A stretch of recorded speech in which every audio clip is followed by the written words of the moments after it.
Good evening, fellow men of ICC Kitengela. I would like to join the challenge that was posed to us by our chairman, John Wema, to share with us what our revelation is of the words of the Apostle Paul, that we should love our wives like Christ loved the church, cleaning them with water and, sacrificing ourselves for them. So I have to make certain assumptions, but before I make the assumption, let me give a disclaimer that this is a private link that is only available to us, to whom I have shared this particular link. So my assumption is that Simon Peter is the rock upon which Jesus Christ built the church.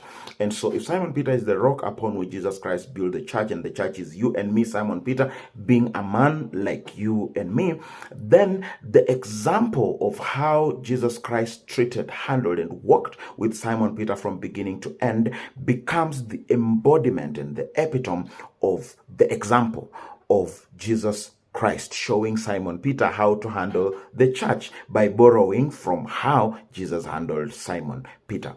That is my premise. That is my first assumption upon which I'm making my case. So, in Matthew 16, which begins much earlier, but I am focusing on 16, so 16:16, when Jesus tells Simon Peter that you are the rock, and upon this rock I shall build the church, and the gates of hell or Hades shall not prevail against it. Simon Peter has shown Jesus the revelation of who Jesus is. So it begins by the revelation. It begins by you having a revelation of who your wife is. It begins by your wife having a revelation of who you are.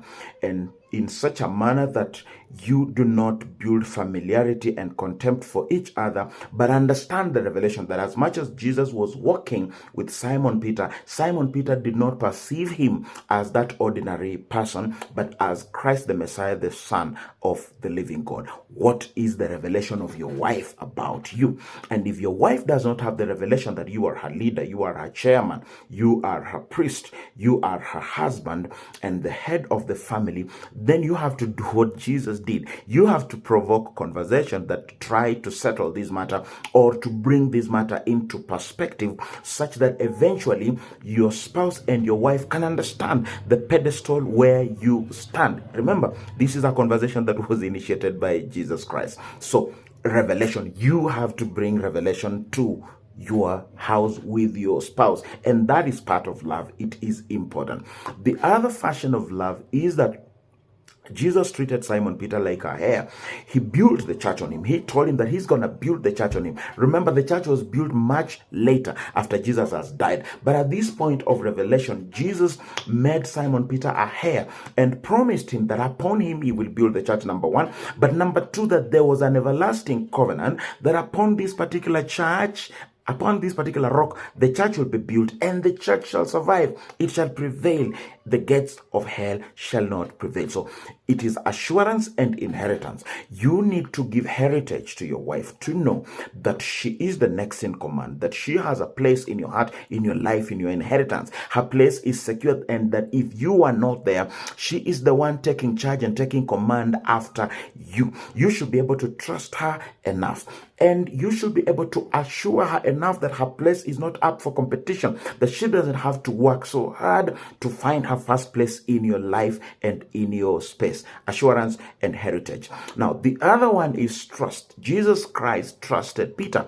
He trusted him with the people. That's why he was building the church upon upon Simon Peter, the rock. And let's look at an analogy that just before Jesus Christ was crucified, he called in Simon Peter, the very rock, and he asked him, do you love me? He asked him again, do you love me? He asked him again, do you love me?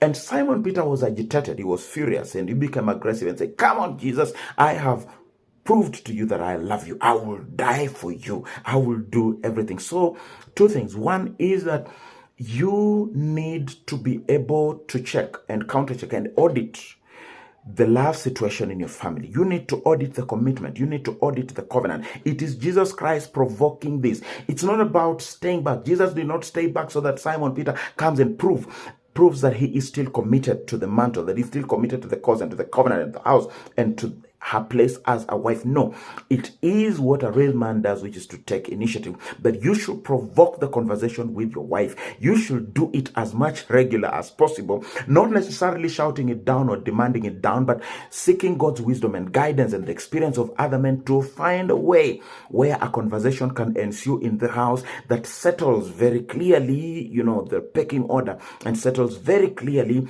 her commitment to that covenant, her commitment. And if she's falling apart, then you need to checkmate her, and you need also to be vulnerable enough to trust her to have this sort of conversation, so that one, you are able to establish that the covenant and the altar of the family is sound, but also you need to accept that she will be weak sometimes, that she will fail you sometimes, and you need to offer unconditional love. Why? After Jesus has asked Peter that, do you love me? And Jesus promises and vows that I will die for you. Jesus tells him, come slowly, boy.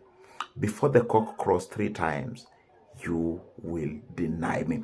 So it is in a predetermined knowledge that our wives, and women for that matter, are weaker vessels. Paul tells us so. It is knowing that she will fail you. It is knowing that she'll disrespect you. It is knowing that sometimes she may not bring 100% to the table. And you need to say that, okay, if you can't provide 100%, I am bringing on the table. You have 30, I'm bringing 70. You have 40, I am bringing the other 60. And if I am low and I have 30% and you're bringing 30%, it means our relationship has a deficit and a deficiency of 40%. Then we should be able to engage rules on how to protect each other and say, hey, I know you are low, you're on 30, I am low, I am on 40, so we are 70. And so we need to know how to handle each other, because this deficit of 30% could easily destroy us. So know her vulnerabilities, protect her, and give her unconditional love even when she fails. But unconditional love does not mean giving her license to destroy you, to destroy your ego, destroy your self-image and your self-esteem, and cause you or support you or be, the catalyst that is going to cause you to lose track. Jesus Christ was with Simon Peter and told him that the days and the moments of the Son of Man to be taken to the people, to be crucified and to be persecuted are about to come. And Simon Peter said, that must never happen to my master. Jesus said, behind me, Satan. So there are going to be moments when a man needs to have the confidence to say that my place, my position, and my view is not the popular one here, but I am sure that the direction that I am taking my family is the right one. It is what Adam should have done to say that the Lord told me that I shall not eat from this particular fruit. And so I am going to tell my spouse that God said we shall not eat from that fruit. And behold, we are not eating from that fruit.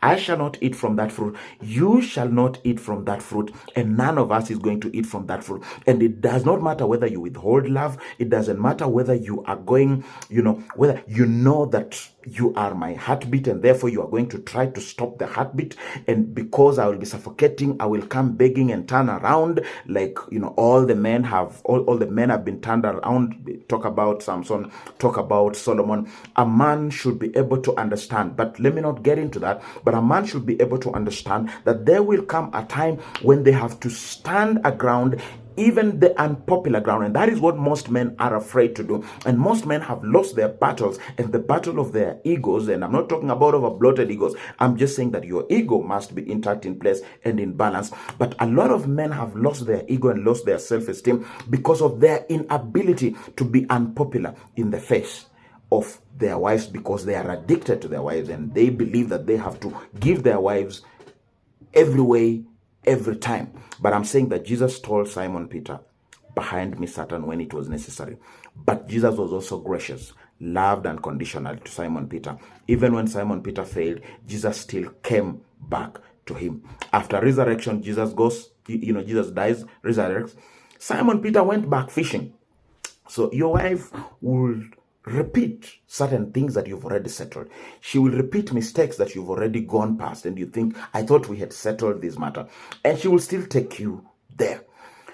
Are you able to do what Jesus did? He did not judge Simon Peter. He called him and he told him what it takes. Said, just go back, wait in Jerusalem until you receive the gift of the Holy Spirit. and then you will receive power to move forward. So are you able to call your wife behind the tent and tell her, you know what, you need this, we need this, this and this has to be in place for us to win, and hold her hand, walk with her so that you can win together in all dynamics of your relationship. That is my take about loving your wife as Christ loved the church. God bless you, fellow men of ICC Kitengela.